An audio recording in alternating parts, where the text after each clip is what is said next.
of Avicenna Medical College. जी जनाब, we have 66 participants at this time. My host just told me कि आप लोगों का आज टेस्ट था.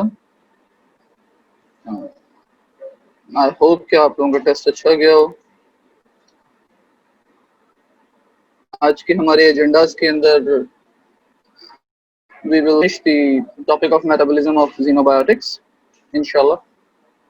2 स्लाइड्स हैं, एक ये जो आपके सामने शेयर हो रही है ग्लूटाथायोन वाली, और इसके बाद इफेक्ट्स ऑफ xenobiotic की है, and we will be done with it.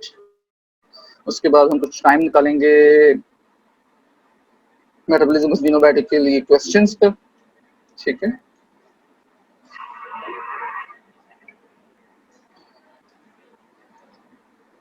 Question जरूर पूछिएगा.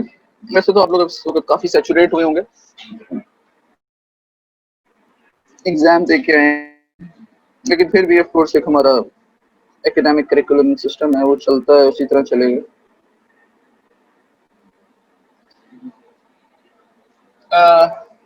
कैमरास बंद करें सब.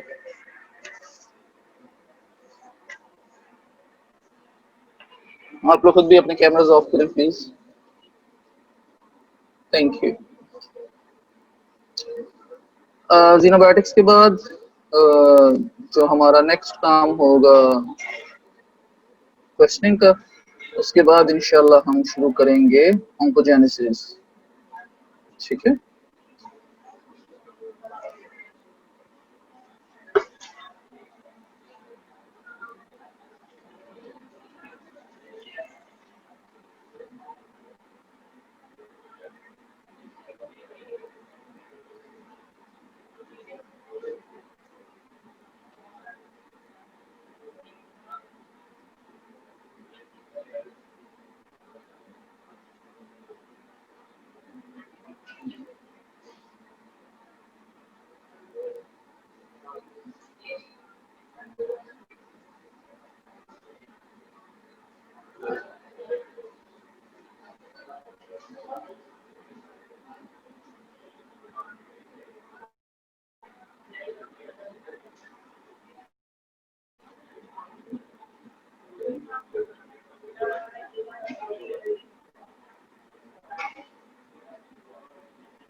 I am just waiting for the class कि जरा ये we hit 100 mark.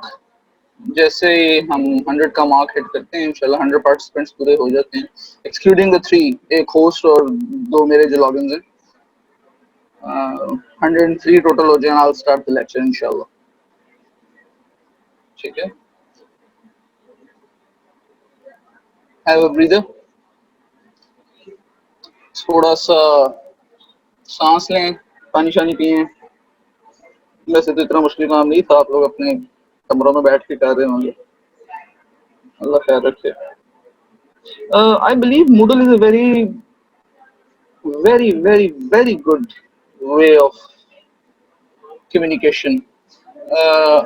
Of course कोई भी चीज on its own इतनी अच्छी नहीं होती है. कन्वेंशनल क्लासरूम सेटिंग ये अच्छी चीज है, ऑफ कोर्स अच्छी चीज है, तो आज तक पूरी दुनिया में यूटिलाइज हो रहा है ये टूल. लेकिन ये जो हमारे ऑनलाइन टूल्स हैं ये भी बहुत अच्छे हैं, जिस तरह आप स्पेसिफिकली एग्जाम्स दे के आए हैं. ठीक है, एमसीक्यू ट्रेनिंग बहुत अच्छी चीज है. अगर इस तरह के फोरम डेवलप होते हैं जिसके अंदर एमसीक्यूज और एससीक्यूज की प्रैक्टिस कंटिन्यूसली हो सके, तो मेरे ख्याल से bye the end of your academic year आपको बहुत फायदा होगा. आप एग्जाम्स देंगे. लें जी, enough blabbering from my side. We have hit 108, 9, बड़ी स्पीड से बढ़ रहे हैं माशाल्लाह marks. So I'm gonna start the topic. ठीक है, it's 10:05 already. We have waited 5 minutes. Alright जी, हम लोग पढ़ रहे थे metabolism of xenobiotics. ऐसे ही है ना, metabolism of xenobiotics.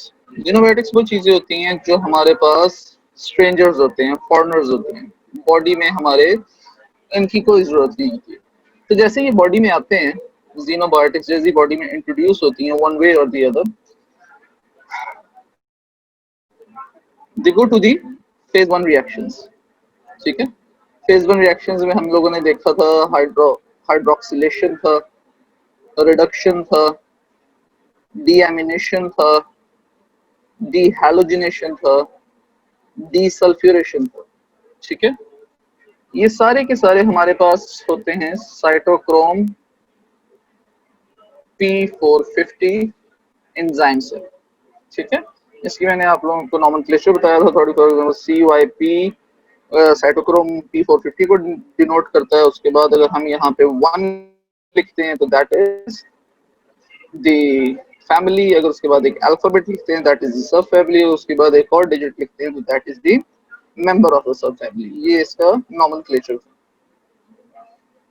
ठीक है जी। जिस तरह भी आपको बताया था मैं कि xenobiotics आती है तो हमारी बॉडी में ये फेज 1 रिएक्शंस में थे। फेज 1 रिएक्शन के एंड में या तो हमारे पास ये जो xenobiotics हैं ये एक्टिवेट होती, डीएक्टिवेट होती हैं, या फिर दे रिमेन अनचेंज्ड। ठीक है, उसके बाद xenobiotics फेज 1 रिएक्शन से जाती हैं फेज 2 रिएक्शन। ठीक है, फेज 2 रिएक्शन में फिर हमारे पास कुछ रिएक्शंस हैं जिसमें हमारे पास आ गया था ग्लूक्रोनिडेशन, जिसमें ग्लूक्यूरोनिक एसिड ऐड होता है, सल्फेशन जिसमें सल्फर ऐड होता है, इसमें ग्लूकोनोजाइम ट्रांसफरेज एंजाइम था, सल्फेशन में सल्फर ट्रांसफरेज एंजाइम था। उसके बाद हमारे पास आ गई एसिटाइलेशन। ठीक है, इसमें हमारे पास एसिटाइल, फिर उसके बाद मिथाइलेशन। ठीक है, जिसमें हमारे पास मिथाइल ट्रांसफरेज था। ठीक है, और लास्ट में कॉन्जुगेशन विद ग्लूटाथायोन। ग्लूटाथायोन वाला फिनोमेना हमने एक बहुत पहले नहीं होगा इंशाल्लाह। बेसिकली यहाँ पे थोड़ी सी एक चीज बताता चलूं मैं कि जब भी ये जो हमारे पास हैं xenobiotics फेज 1 रिएक्शन में और उसके बाद फेज 2 रिएक्शन में आती है ना, तो इनकी जो बेसिक चाहिए वो आते हैं, ये होते हैं xenobiotics लाइपोफिलिक। तो जब चेंज होते हैं तो ये to a lesser extent, to a lesser extent hydrophilic phase 1 इनको करता है। ठीक है, and to a greater extent hypophilic करता है, हाइड्रोफिलिक करता है इनको फेज 2 रिएक्शंस। ठीक हो गया। ये जो चेंज इन सॉल्युबिलिटी है, ये जो चेंज इन सॉल्युबिलिटी है, ये हेल्प फिक्शन में। ठीक है, चीज वाटर सॉल्युबल नहीं है, ठीक है, वाटर लविंग नहीं है, ठीक है, इस कंडीशन में लाइपोफिलिक कंडीशन में वाटर सॉल्युबल नहीं है, वाटर लविंग नहीं है, तो वो आपकी बॉडी फ्लूइड्स में डिसॉल्व नहीं हो सकती। बॉडी फ्लूइड में डिसॉल्व नहीं हो सकती तो किडनी उसको एक्सक्रीट नहीं कर सकता, फिल्टर आउट नहीं कर सकता। ठीक है, वो फ्लूइड में जाएगी नहीं तो फिल्टर आउट कैसे हो। तो बॉडी क्या करती है, इनको हाइड्रोफिलिक बनाती है, वाटर लविंग बनाती है। जब बॉडी इनको वाटर लविंग बनाती है, हाइड्रोफिलिक बनाती है, तो वो आपके फ्लूइड्स के अंदर एब्जॉर्ब होते हैं। बॉडी फ्लूइड्स के अंदर जैसे बॉडी फ्लूइड में एब्जॉर्ब होते हैं तो वो किडनी तक पहुंचेंगे। किडनी को वो चाहिए होंगे तो किडनी रख लेगी, किडनी को नहीं चाहिए होंगे तो किडनी ने एक्सक्रीट आउट कर देगी। ठीक है, एज इजी एज दैट। अच्छा, कैमरा ऑफ करके आया करें, जो ना पहले ऑप्शन लेता है वो, या तो सेटिंग में जाके चेंज करें कि join meeting with camera off. आप लोग बड़े अजीब अजीब तरीकों से बैठे होते हो और आप लोग ऑनलाइन हो जाते हो और एकदम एनीवेज। जी, ये जो थोड़ा सा होना था रिव्यू हो गया। Let's start with conjugation with glutathione. ये आप लोगों ने देखा था ग्लूटाथायोन वाला फिनोमेना जब हम एचएमपी पढ़ रहे थे, एक्सोस मोनोफॉस्फेट शंट इन कार्बोहाइड्रेट मेटाबॉलिज्म। ठीक है, उसमें हम लोगों ने ये देखा था कि ये जो ऑक्सीडाइज्ड फॉर्म में ये जो ग्लूटाथायोन होता है, ठीक है, ये NADPH के साथ मिलता है, ठीक है। NADPH अपने रिड्यूसिंग इक्विवेलेंट्स इस ऑक्सीडाइज्ड फॉर्म ऑफ ग्लूटाथायोन को देता है। खुद NADPH कन्वर्ट हो जाता है NADP में, इसकी ऑक्सीडाइज्ड फॉर्म में, और ग्लूटाथायोन को कन्वर्ट कर देता है तो रिड्यूस्ड फॉर्म में, ठीक है। ये होता है ग्लूटाथायोन रिडक्टेज एंजाइम की मदद से। ये जो रिड्यूस्ड फॉर्म ऑफ ग्लूटाथायोन है ना, that is very important for us, right. होता क्या है, जीनोबायोटिक्स आती हैं, रिगार्डलेस कि वो फेज 1 से होके आई हैं या वो डायरेक्ट आई हैं, वो ऐड होती हैं इस रिड्यूस्ड फॉर्म ऑफ ग्लूटाथायोन के साथ, ठीक है ना। ये जो जीनोबायोटिक आती है दैट इज लाइपोफिलिक, और इसके एंड में हमारे पास जो ये रिड्यूस्ड फॉर्म थी ग्लूटाथायोन की, ये चली जाती है अपनी ऑक्सीडाइज्ड फॉर्म में, ठीक है। दिस इज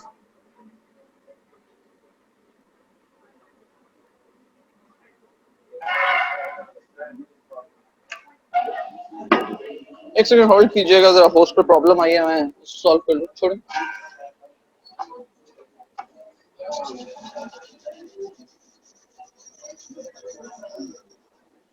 आज ऑप्शन भी आ रही है।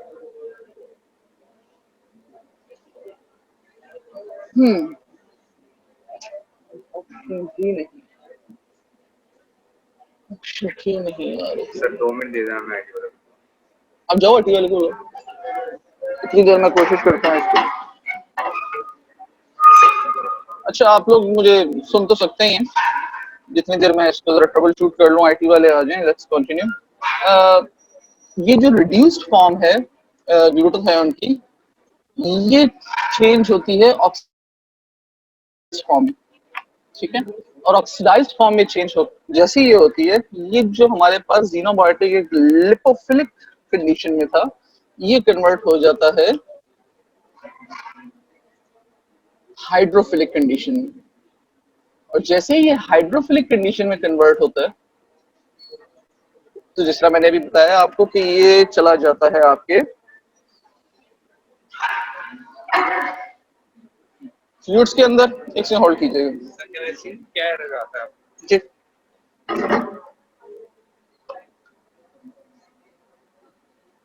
पोस्ट डिसेबल टेंडी स्क्रीन शेयरिंग, ये पहले भी हुआ था, इधर भी यही हुआ। हाँ जी, लास्ट टाइम इस तरह हुआ था, वहाँ टैब आ रही थी एक, ठीक है।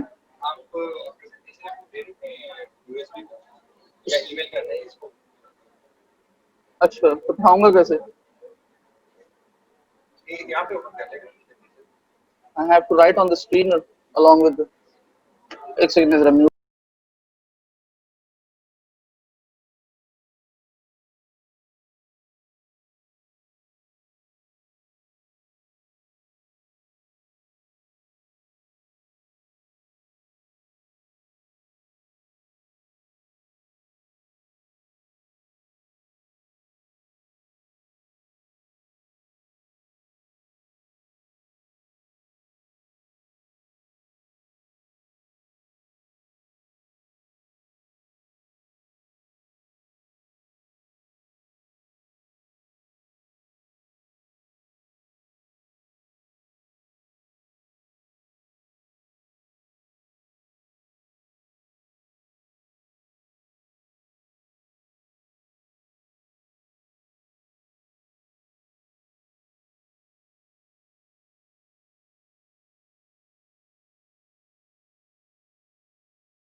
जी, I am back with sound.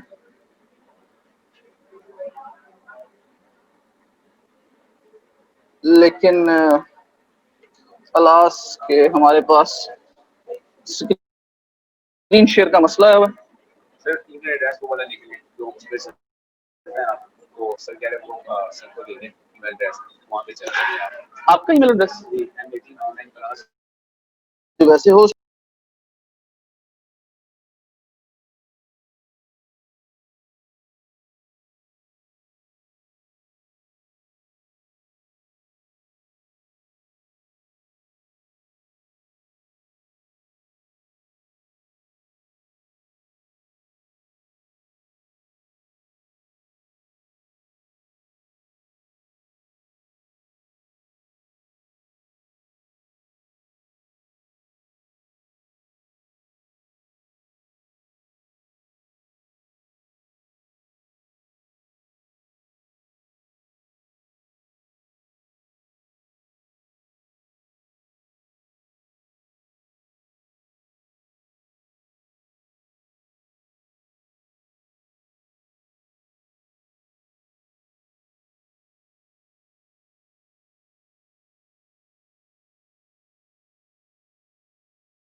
यहाँ भी अक्षर आ जाएंगे।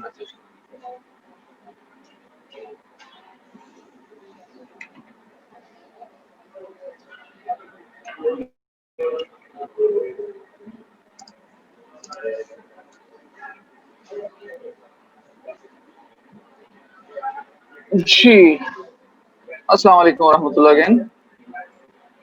Uh, we had the same issue we had a couple of days back कि स्क्रीन शेयरिंग का इशू हो रहा है। होस्ट मुझे अलाउ नहीं कर रहा था स्क्रीन शेयर करने को। Now I have been made host, so let's continue.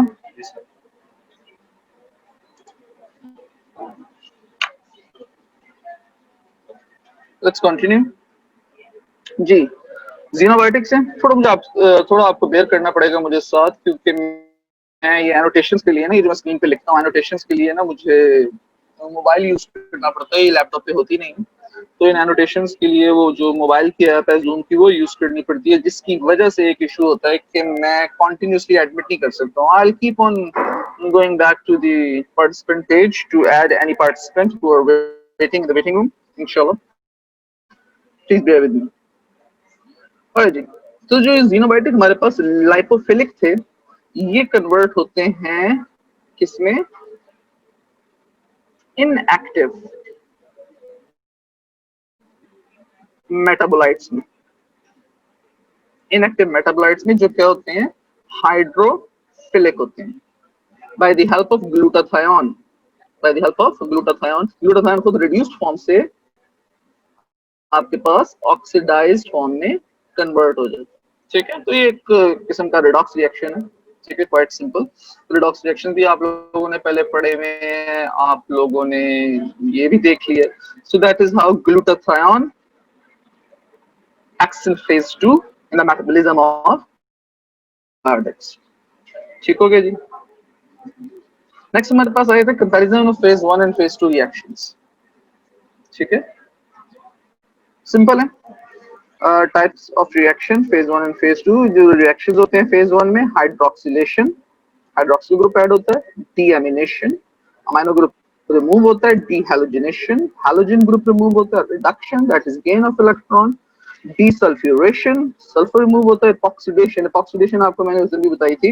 एपॉक्सीडेशन होता है कार्बन के अगर साथ कार्बन कार्बन डबल बॉन्ड है तो ये कन्वर्ट हो जाता है कार्बन कार्बन सिंगल बॉन्ड और ऑक्सीजन इक्विलेटरल ट्रायंगल बन जाती है। ठीक है ना, ये हाईली रिएक्टिव होती है। ये हो गया फेज 1 की रिएक्शन। फेज 2 की रिएक्शन आ जाते हैं हमारे पास कॉन्जुगेशन। ठीक है, कॉन्जुगेशन, कॉन्जुगेशन के अंदर हमारे पास आ जाता है conjugation with glucuronic acid, conjugation with हमारे पास आ जाता है sulphur, conjugation with acetyl CoA, conjugation with methyl group. ठीक है, और साथ में आखिर में आता है कॉन्जुगेशन विद ग्लूटाथायोन।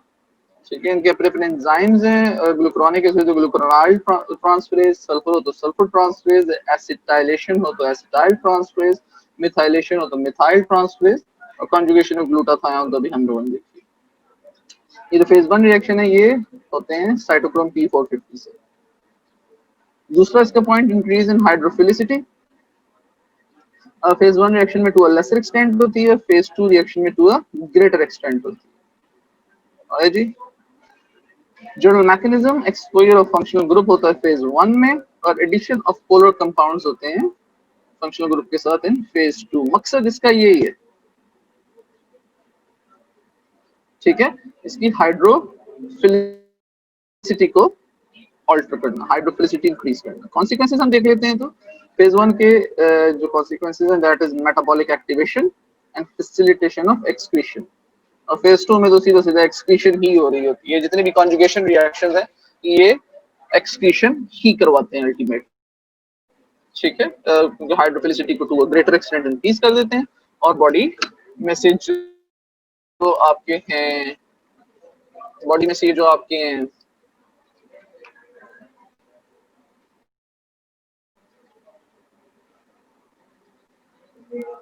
ज़िनोबायोटिक्स हैं उनको एक्सक्रीट करवाया जाता है। मैं जरा देख लूंगा कोई वेटिंग रूम में वेट ना कर रहा हो।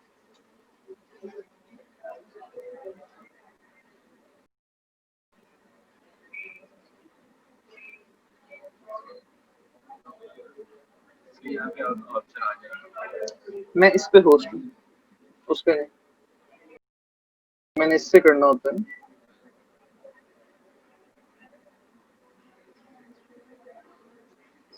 Yes,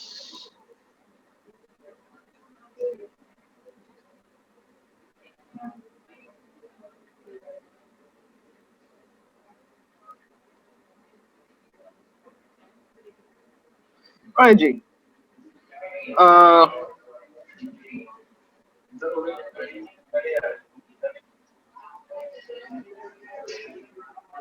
last slide of the xenobiotics. आप ना मेरे भाई पार्टिसिपेंट पे नजर रखना। ठीक है, अगर पार्टिसिपेंट कम होते हैं ना तो मुझे बता देना, वो लोग फिर रिज्वाइन करने की कोशिश करेंगे। ऑलराइट जी, last slide of the xenobiotic, effects of xenobiotics. सारा जो हमने पीछे बैकग्राउंड नॉलेज लिया है उसको दिमाग में रखें, और ये देखें कि हमारे पास बॉडी में ज़िनोबायोटिक्स आई हैं।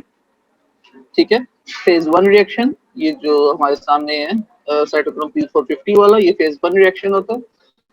या तो मेटाबोलाइट्स फेज 1 रिएक्शन के रिस्पांस में एक्टिवेट होते हैं, या डीएक्टिवेट होते हैं, या अनचेंज रह जाते हैं।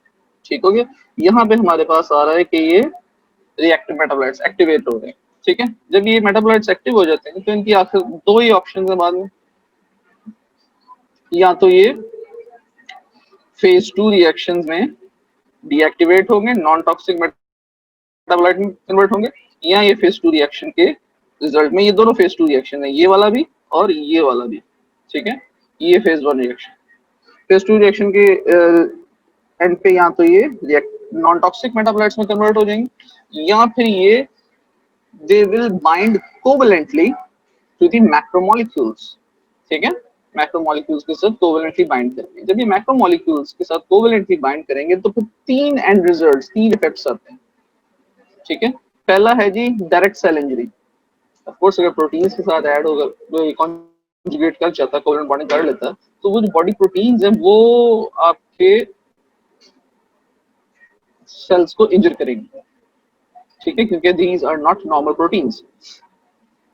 ऑलराइट, दूसरा हमारे पास आ जाता है हेप्टिन। हेप्टिन होती है कॉन्जुगेशन के बाद जो प्रोडक्ट बनती है ना, वो होती है स्पेसिफिकली अगर प्रोटीन के साथ बन जाए तो हेप्टिन कहते हैं। यानी कि आपके पास xenobiotics प्लस अगर मिसाल के तौर पे प्रोटीन्स आ गई, एक एग्जांपल है प्रोटीन्स आ गई, तो those are your haptens. They act as antigens, क्योंकि ये बॉडी में फॉरेन होते हैं।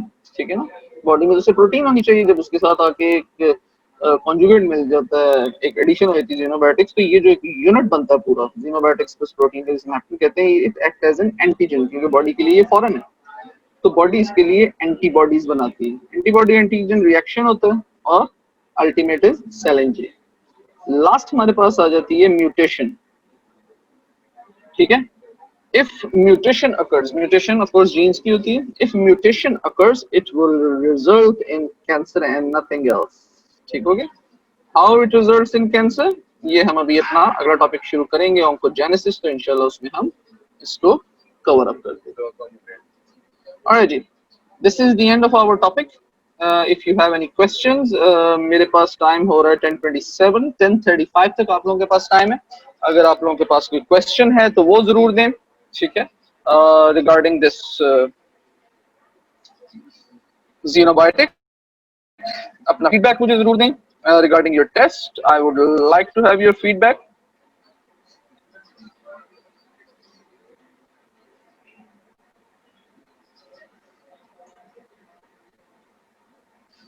Raise your hands if you like to start a chat. If you like to, I'm all ears. हर लिहाज से मुझे बताएं ताकि मैं आप लोगों की क्वेरीज क्लियर कर सकूं, आप लोगों के इश्यूज हल कर सकूं।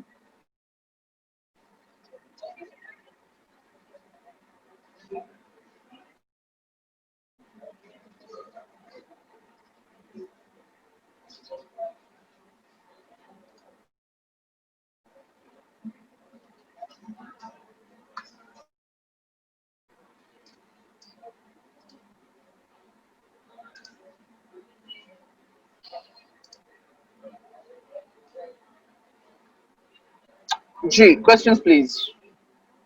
क्वेश्चन नहीं है तो फीडबैक ही दे दो यार, अपने टेस्ट का फीडबैक दो मुझे, ताकि पता चले कि क्या बेहतर हो सकता था, क्या बेहतर है, क्या बेहतर नहीं है।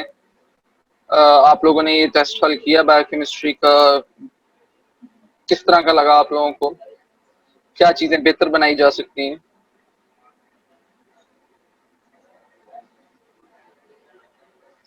Please go ahead, give me feedback, give me your questions, whatever it is.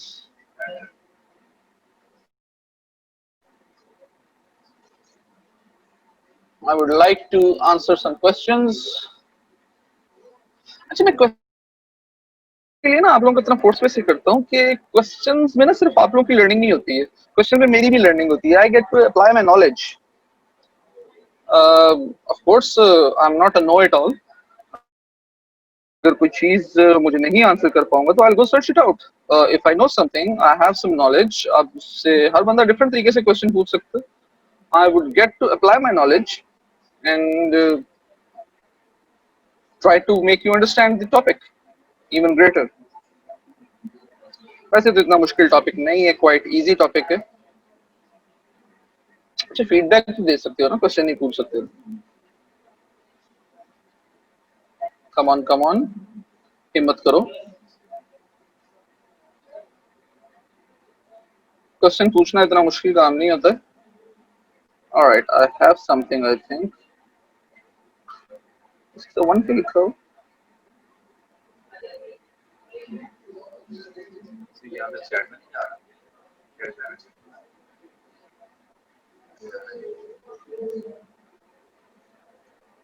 हाफिज जमाल साहिब.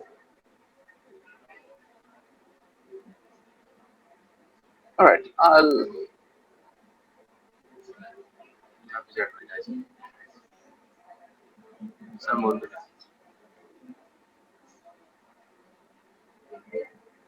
मैं स्क्रीन शेयर की है अपनी. यस जी, कंपैरिजन बताते हैं फेज 1 और फेज 2 रिएक्शन का. जी, ठीक हो गया.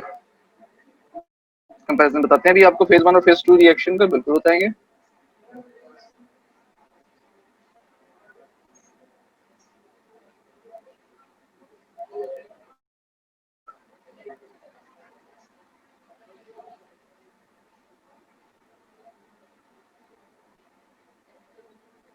फेज 1 और फेज 2 रिएक्शन में ये get a screenshot of this screen.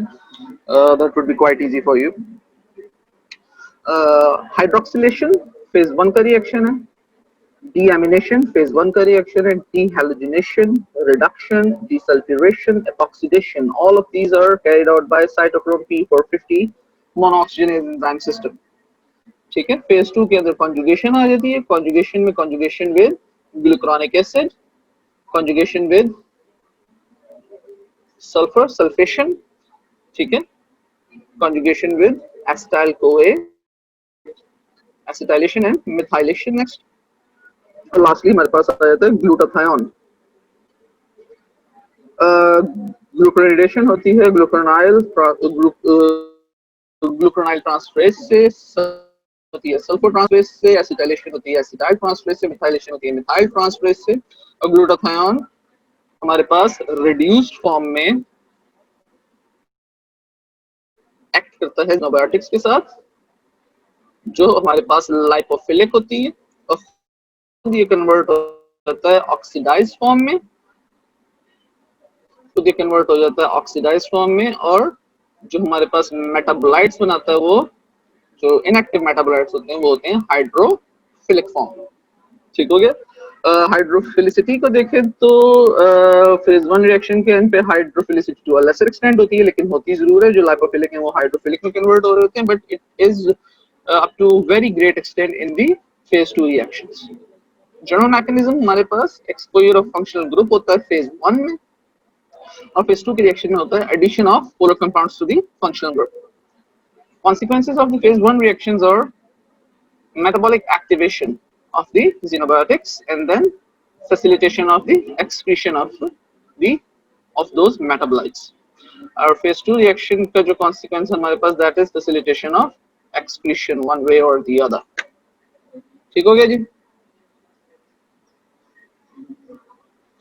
xenobiotic and drug interaction explain कर दें.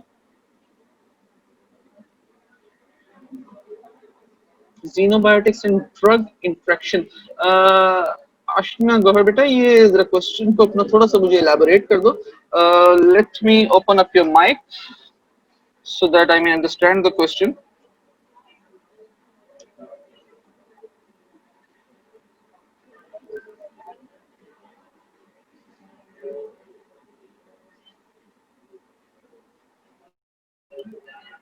जी आशना, I'm gonna unmute you.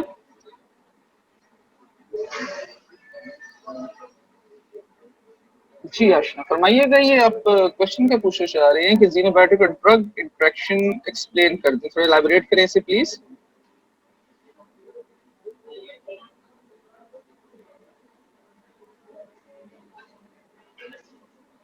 Hello hello hello.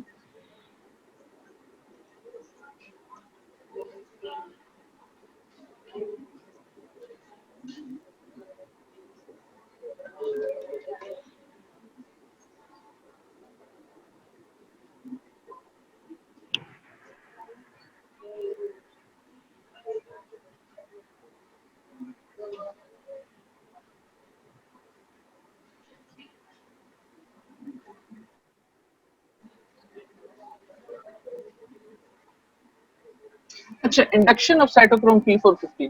Induction of cytochrome P450 system जो है वो क्वाइट सिंपल है, उसमें परेशानी की जरूरत नहीं है। जैसे ही बॉडी में कोई भी जीनोबायोटिक आती है या कोई भी साइटोक्रोम P450 सिस्टम में सिर्फ जीनोबायोटिक्स पे एक्ट नहीं करता, साइटोक्रोम P450 सिस्टम बॉडी में नॉर्मली भी यूज हो रहा होता है, ठीक है। तो जैसे ही कोई ऐसी इंस्टेंस आती है जहां पे इसकी जरूरत पड़ती है, तो कोई भी एंजाइम बॉडी में इंड्यूस होता है। इंड्यूस का क्या मतलब होता है? बॉडी में वो जनरेट होना शुरू हो जाता है। जनरेट कैसे होता है? ऑफ कोर्स एक प्रोटीन है एंजाइम, तो जनरेट कहां से होगा? डीएनए ट्रांसक्राइब होगा इनटू आरएनए, और आरएनए ट्रांसफर इनटू प्रोटीन, और प्रोटीन जब मॉडिफाई होगी, पोस्ट ट्रांसलेशनल मॉडिफिकेशन होगी, तो वो एक एंजाइम बनता है, ठीक है। या वो कोई और प्रोटीन बनती है, इस केस में एंजाइम बन रहा है। That is how they are induced. उसके लिए इंडक्शन ऑफ साइटोक्रोम P450 के लिए, किसी भी एंजाइम के लिए उसका सबस्ट्रेट जरूरी, ठीक है। द क्वेश्चन ऑफ के xenobiotics और ड्रग इंटरेक्शन एक्सप्लेन कर दें, इट स्टिल रिमेन्स। काइंडली जरा मुझे इसको एड्रेस करना है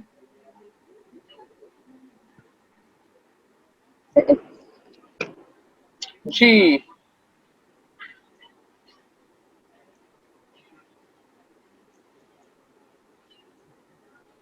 I'm not sure if I'm pronouncing your name right or not. Aashna Gauhar, kindly आपका माइक ऑन है। फिर चैट आ गई, माइक ऑन है आपका, if you would like to.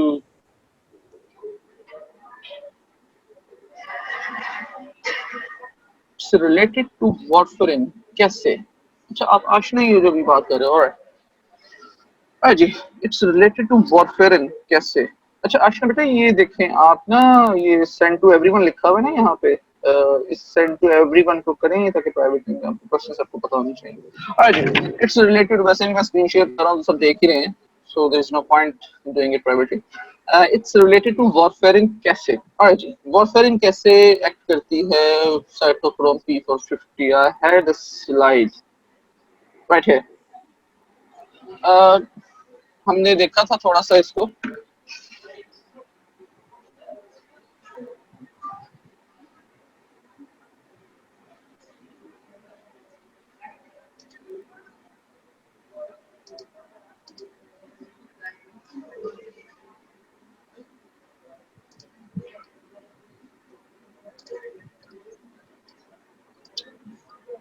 Warfarin जब बॉडी में आएगी तो वारफेरिन क्या होगा? वारफेरिन एक आपके पास सबस्ट्रेट है, एक क्या है? जीनोबायोटिक है, और ऑफ कोर्स बॉडी में इसमें मेटाबोलाइज होना है, ठीक है। एक जीनोबायोटिक है, ठीक है। जीनोबायोटिक हमारे पास, मैं जो पीछे स्लाइड बताई कि टाइप्स ऑफ जीनोबायोटिक में हमारे पास ड्रग्स भी हो सकती हैं, हमारे पास पोल्यूटेंट्स भी हो सकते हैं, हमारे पास फूड एडिटिव्स भी होते हैं, पेस्टिसाइड्स होते हैं, हमारे पास इंसेक्टिसाइड्स होते हैं, हमारे पास so on and so forth, बहुत सारे होते हैं, ठीक है। तो ये हमारे पास एक जीनोबायोटिक है। ऑफ कोर्स इसने मेटाबोलाइज होना बॉडी में, ठीक है। It has to be metabolised to render its effect on the body, जो इसके इफेक्ट्स हैं, ठीक है। ऑफ कोर्स ये ड्रग है, हम खुद देते हैं हॉस्पिटल सेटिंग के अंदर, तो हम इसके यूजफुल इफेक्ट्स को मैनिपुलेट करते हैं, लेते हैं, हासिल करते हैं, ठीक है। वो कैसे करेंगे हम? कि जब ये बॉडी के अंदर आएगी वारफेरिन, ठीक है, ये सबस्ट्रेट बॉडी में आएगा, तो ये क्या करेगा? ये जो हमारा डीएनए है उसको एक्टिवेट करेगा, ठीक है। एक्टिवेट करने का क्या मतलब होता है? कि डीएनए को ऐसे सिग्नल्स भेजेंगे, न्यूक्लियस को ऐसे सिग्नल्स भेजे जाएंगे कि ये यहाँ पे डीएनए का वो पोर्शन जो इस एंजाइम को, वो एलील जो इस एंजाइम को कोड करता है, तो आपको बताया था ना मैंने, इसको अगर इटैलिक में लिखें तो वो टेढ़ा करके लिखें, इस तरह टेढ़ा करके लिखें तो वो आपका एलील, ठीक है। लिखा नहीं जाता टेढ़ा करके मुझसे, एनीवेज, मगर ये आप ध्यान रख लें कि ये एलील जो है इसको इटैलिक में लिखें तो एलील बन जाता है। उस एलील को एक्टिवेट करें, जब एलील एक्टिवेट होगा तो वो होगा ट्रांसक्रिप्शन का मतलब डीएनए से बनेगा आरएनए। जब आरएनए बनेगा वो आएगा आपके साइटोप्लाज्म में, और वो होगा ट्रांसलेट और बनाएगा प्रोटीन, ठीक है ना। वो प्रोटीन फिर पोस्ट ट्रांसलेशनल मॉडिफिकेशन में जाएगी, ठीक है। ये वाला सारा पोर्शन हमारा ऑन्कोजेनेसिस के बाद नेक्स्ट टॉपिक है जेनेटिक्स, में हम पढ़ेंगे इंशाल्लाह। मगर ये भी सिंपल सा देख लें, डीएनए से आरएनए बनता है, आरएनए से प्रोटीन बनती है, ट्रांसलेशनल मॉडिफिकेशन में जाएगी और वो अपनी एंजाइम की फाइनल शक्ल में आएगी। वो है ये वाला एंजाइम साइटोक्रोम P2C2। ठीक है, जब ये मार्ज वजूद में आ गया, when it is synthesized, this enzyme is synthesized, it will metabolize the warfarin। ठीक है, और ऑफ कोर्स इसके जो फर्दर आगे प्रोडक्ट्स हैं, ठीक है, उनको बॉडी में इफेक्ट्स अपने रेंडर करने की इजाजत मिलेगी, मौका मिलेगा। ठीक है, वंस दे आर डन, जब उनका काम खत्म हो जाएगा, once they are done, body उनको एक्सक्रीट आउट कर देगी उन मेटाबोलाइट्स को। ठीक हो गया नहीं? तो फेज वन रिएक्शन में आप लोगों को जिस तरह बताया था ना मैंने कि फर्स्ट फेज वन रिएक्शन के एंड पे क्या होता है, फेज वन के रिएक्शन में के एंड में हमारे पास या तो एक्टिवेशन होगी या हमारे पास इनएक्टिवेशन होगी, activation of metabolite and inactivation of metabolite, या द मेटाबोलाइट्स रिमेन अनचेंज्ड। ठीक है ना? और फेज टू के एंड पे हमारे पास जो कॉन्सिक्वेंस आता है that is somehow or the other excretion of the metabolites. Alright, hope that answers the question. Does it? Please let me know.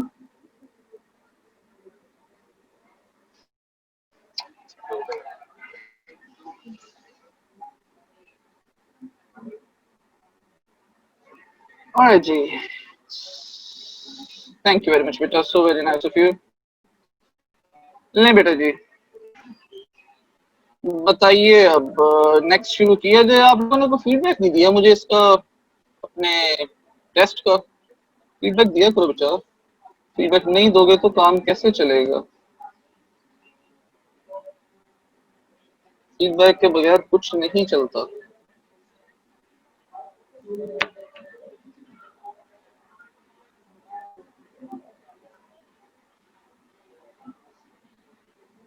No feedback, no more questions.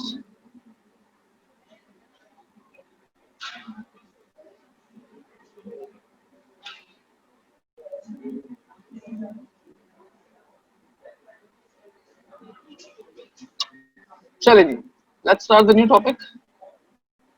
I hope कि topic आपको समझ आ चुका होगा। आई hope कि की कोई Curie नहीं रही होगी। One last call for the questions of xenobiotics, and then I'll start the topic at 10:45 by my watch। 5-10 minute का आपको इंट्रो दूंगा बस इसको, ऑन्कोजेनेसिस का। हम देख लेंगे हमने कवर क्या क्या करना है इंशाल्लाह इसके अंदर, और कैसे कैसे क्या कहाँ हम लोग पढ़ते जाएंगे। That would be all for today।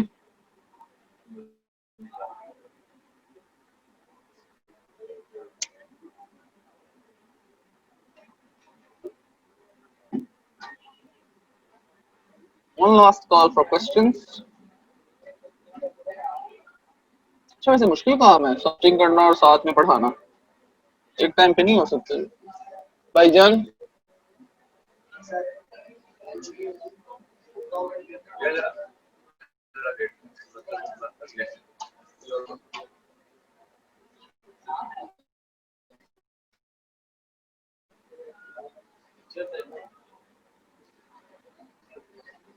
Ji, last minute for your questions.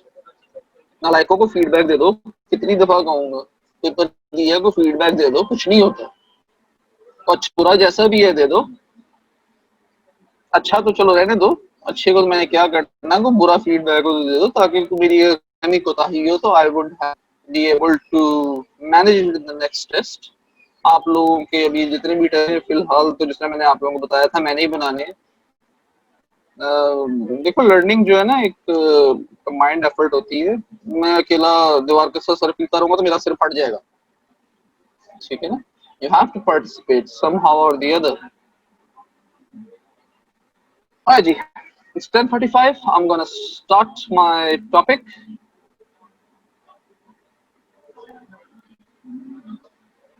Oncogenesis। After a long time, I changed the style of my slides अच्छा लगा था मुझे, शायद किताबें देख के किताबें पढ़नी शुरू कर दो। Alright ji, the topic is oncogenesis. आप लोगों को याद होगा तो मैंने आप लोगों को बताया था कि ये मेटाबॉलिज्म ऑफ ज़ीनोबायोटिक्स प्लस ऑन्कोजेनेसिस, ठीक है, ये जो आपका यूएचएस का टीओएस है उसमें ये इकट्ठे हैं, ठीक है ना। तो 0.5 एससीक्यू है इनका, ठीक है, और अबाउट 3 एमसीक्यूज हैं इन दोनों के मिला के, ठीक हो गया। पोर्शन हम लोगों ने कर लिया, ये हम आज पोर्शन शुरू करने लगे। यूएचएस का कोर्स करिकुलम देख लें प्लीज, जो आप लोगों के पास है, आप लोगों को प्रिस्क्राइब्ड है। इसमें आ जाता है oncogenesis and their role in the carcinogenesis, mechanism of activation of proto-oncogenes, mechanism of action of oncogenes, tumor suppressor genes and oncogenic viruses, genetic basis of disease, important tumor markers and their clinical significance। नाम भी उन्होंने दे दिए कौन कौन से चाहिए उन्हें।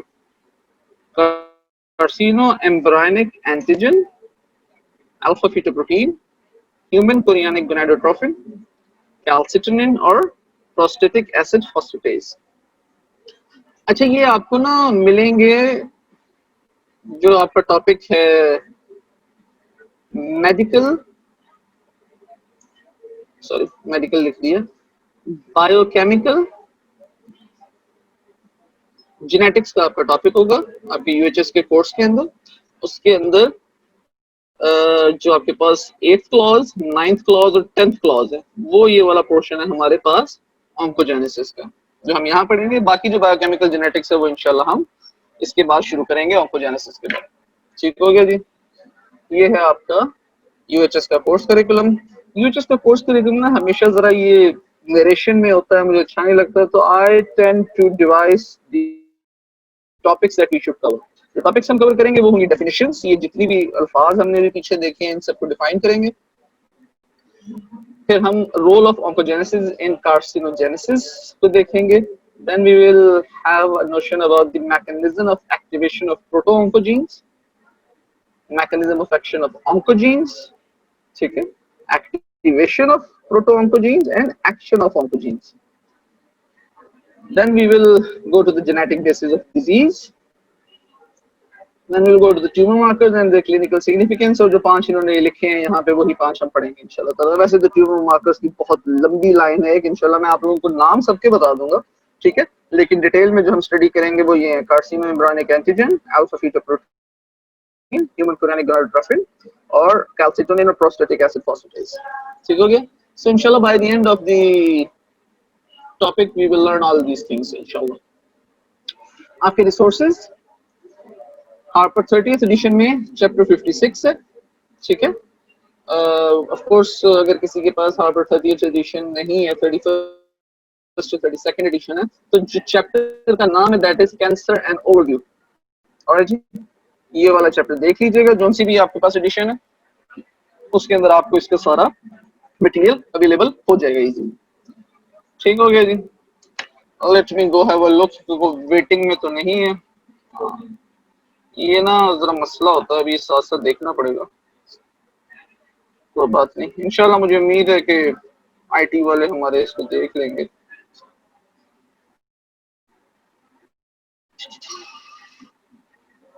Yes, देखा ना, मीटिंग चल रही थी।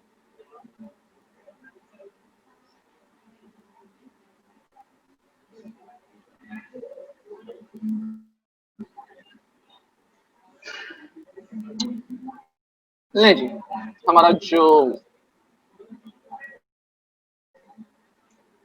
पहला टॉपिक है कवर करने का वो हम शुरू करते हैं। ऑलमोस्ट प्रोबेबली हम सिर्फ यही टॉपिक कवर करेंगे आज, डेफिनेशंस का, and will be done with it. उम्मीद तो मुझे है कि विल बी डन। डेफिनेशंस में हमने जो डेफिनेशंस पढ़नी है वो है proto oncogenes, oncogenes, tumour suppressor jeans, 3 किस्म के जीन है, ठीक है। कैंसर क्या होता है, काफी कॉमन टर्म है, हम सुनने में बड़ी देर से आती है हमें। कार्सिनोजन क्या होते हैं, कार्सिनोजेनेसिस क्या होती है, और ऑन्कोजेनेसिस वायरसेस क्या करते हैं, क्या होते हैं। जी ये वो टर्म्स हैं जो इस टॉपिक में कंटिन्यूसली यूज होंगी। कुछ टर्म्स जिस तरह ट्यूमर सप्रेसर जीन था और ऑन्कोजेनिक रेसेस, ये तो आपके कोर्स करिकुलम का हिस्सा है कि आपको इनके बारे में बताना है जी। So let's start. First of all we look at these four definitions. सबसे पहले proto oncogenes. These are normal genes. I will put some emphasis there. These are the normal genes that encode growth stimulating proteins. ठीक है, यानी कि जो growth को stimulate करती हैं, इंक्रीज करती हैं ग्रोथ को, ठीक है, ऐसी प्रोटीन्स को ये इंकोड करता है, ये जीन्स इंकोड करती हैं। नॉर्मल जीन्स होते हैं, ऑफ कोर्स हमने बचपन से लेके बुढ़ापे तक ग्रोथ करनी होती है, हमारी ग्रोथ होती है, ठीक है, एटलीस्ट जवानी तक तो होती है, ठीक है। तो उसके लिए जो प्रोटीन चाहिए होती है उनको ये प्रोटोऑन्कोजीन्स इंकोड करते हैं, ठीक हो गया। नेक्स्ट आ जाता है हमारे पास ऑन्कोजीन्स, क्योंकि ये नाम में देखें प्रोटो ऑन्कोजीन्स, ठीक है। तो नेक्स्ट आ जाते हैं हमारे पास ऑन्कोजीन्स। ऑन्कोजीन्स क्या होते हैं? These are generated by the activation of proto oncogenes.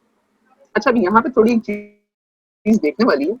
Normally right here, normally body में ये एक्टिवेट हो रहे होते हैं, ठीक है, नॉर्मली बॉडी में ये एक्टिवेट हो रहे होते हैं, ठीक है। ये एक्टिवेट होती है तो ग्रोथ होती है ना, ये एक्टिवेट होते हैं तो ये ग्रोथ स्टिमुलेटिंग प्रोटीन्स मार्ज वजूद में आती हैं, दे आर सिंथेसाइज्ड, ठीक है।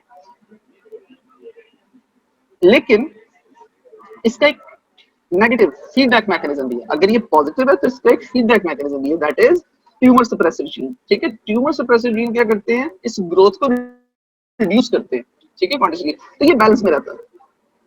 लेकिन जब हम ऑन्कोजीन की बात करते हैं तो ऑन्कोजीन का मतलब ये होता है कि ये ये एक्टिवेट करवाते हैं प्रोटो ऑन्कोजीन्स को, ठीक है। और जब ये ऑन्कोजीन में कन्वर्ट हो जाते हैं तो इसका मतलब है कि इसकी जो ग्रोथ रेट है वो काफी ज्यादा इंक्रीज हो जाता है, जो बैलेंस में नहीं आ सकता प्रोटो ये ट्यूमर सप्रेसिव जीन्स के साथ, इसके साथ बैलेंस में नहीं आ सकता। जब इसके साथ बैलेंस में नहीं आ सकता तो एक्सपोनेंशियल ग्रोथ होनी शुरू हो जाती है, ठीक है ना, दैट इज योर ऑन्कोजीन्स, ठीक हो गया जी। एन ऑल्टर्ड जीन, ये नॉर्मल जीन था, ये ऑल्टर्ड जीन है oncogene. An altered gene whose product act in a dominant manner to accelerate cell growth or cell division, ठीक हो गया। Proto oncogene is a normal gene, oncogene is an altered gene. Then comes cancer. Cancers को हम neoplasm भी कहते हैं, ठीक है। The neoplasms refer to any abnormal new growth of the tissue. It may be benign or malignant. Benign का मतलब होता है restricted, malignant का मतलब होता है non restrictive, ठीक है। The term cancer is usually associated with malignant tumors. Cancer को एक और तरीके से भी डिफाइन किया जाता है, abnormal growth of normal cells. Cancer की ये भी एक डेफिनेशन है, normal growth of normal cells, ठीक है। नेक्स्ट हमारे पास आ जाता है tumour suppressive jeans.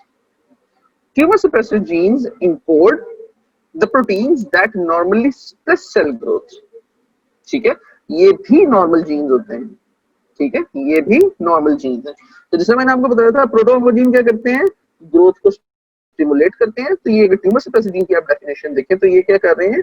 Suppress cell growth, ये ग्रोथ को सप्रेस कर रहे हैं, ठीक है। तो ये दोनों एक दूसरे के साथ बैलेंस में रहते हैं। ये नॉर्मल फिनोमेना है बॉडी का कि प्रोटोऑन्कोजीन और ट्यूमर सप्रेसिव जीन एक दूसरे के साथ बैलेंस में रहेंगे, बैलेंस में रहेंगे तभी काम चलेगा बॉडी के अंदर, ठीक है। अगर मिसाल के तौर पे ये ट्यूमर सप्रेसिव जीन्स बहुत ज्यादा ग्रोथ को सप्रेस कर देते हैं और प्रोटोऑन्कोजीन जितनी ग्रोथ को स्टिमुलेट कर सकते हैं उतना करते हैं, तो क्या होगा? ग्रोथ बिल्कुल स्टॉप हो जाएगी, ठीक है। जो अदर केस था वो ये था कि प्रोटोऑन्कोजीन अगर ऑन्कोजीन में कन्वर्ट हो जाते हैं और ट्यूमर सप्रेसिव जीन आपके पास सिर्फ एक अपनी जो लिमिटेड उसकी सप्रेशन है ग्रोथ की वो कर रहा होता है, तो आपके पास क्या होगा? ग्रोथ बहुत एक्सपोनेंशियल हो जाएगी, ठीक है जी। All right, time 5 minutes.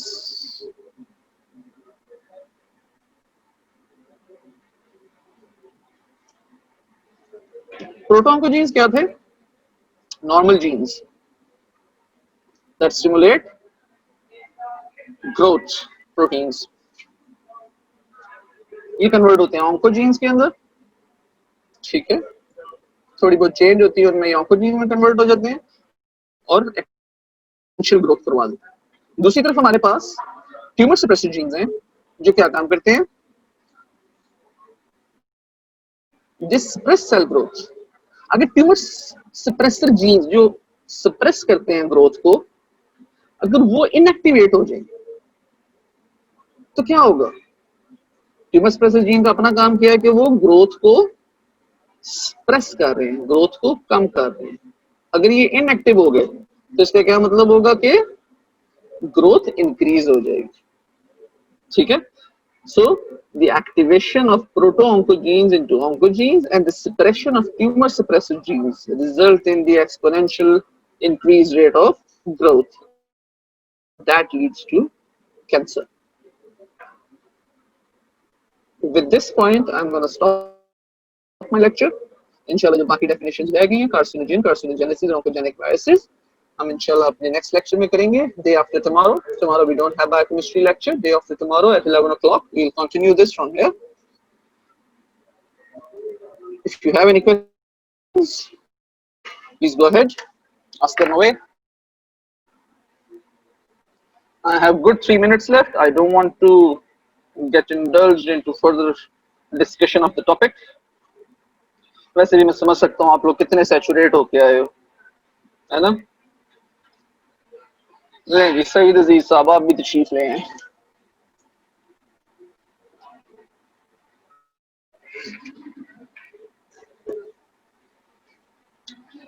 Does anybody have any question? Chat में आया हुआ कुछ? सर समझ आ गया है, कल पूछेंगे क्वेश्चन, पढ़ के नहीं। तो बात नहीं बेटा, आप पढ़ के आए, अच्छे से पढ़ के आए। I would really like to answer the questions. अभी जो रेगुलर टॉपिक्स मैं आप लोगों को पढ़ा चुका हूँ पीछे, सिर्फ एक मेरे ख्याल से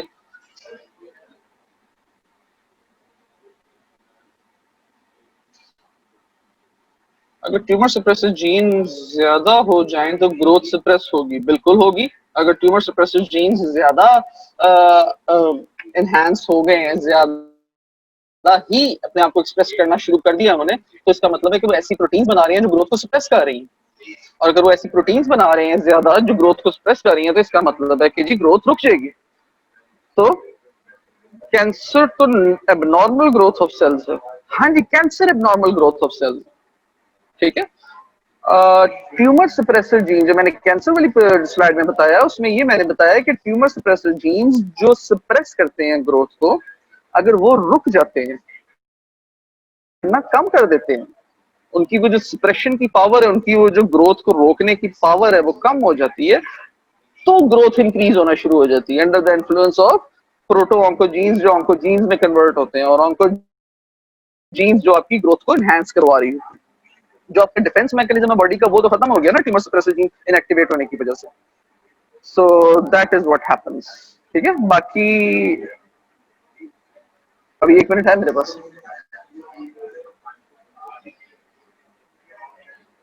बाकी इंशाल्लाह अगर ये नहीं भी हुआ तो कल दोबारा पूछ लीजिए। I think it answers the question, शायद टाइम की कमी की वजह से, और मैं जल्दी तो नहीं गया इस चीज के अंदर कि मैं जल्दी कर लूं, क्योंकि ये एक बहुत इंपॉर्टेंट पॉइंट है, ये समझना जरूरी है कैंसर के लिए, ठीक है। कि हमारी बॉडी का डिफेंस मैकेनिज्म क्या है अगेंस्ट कैंसर? हमारी बॉडी का डिफेंस मैकेनिज्म है ट्यूमर सप्रेसिव जीन्स।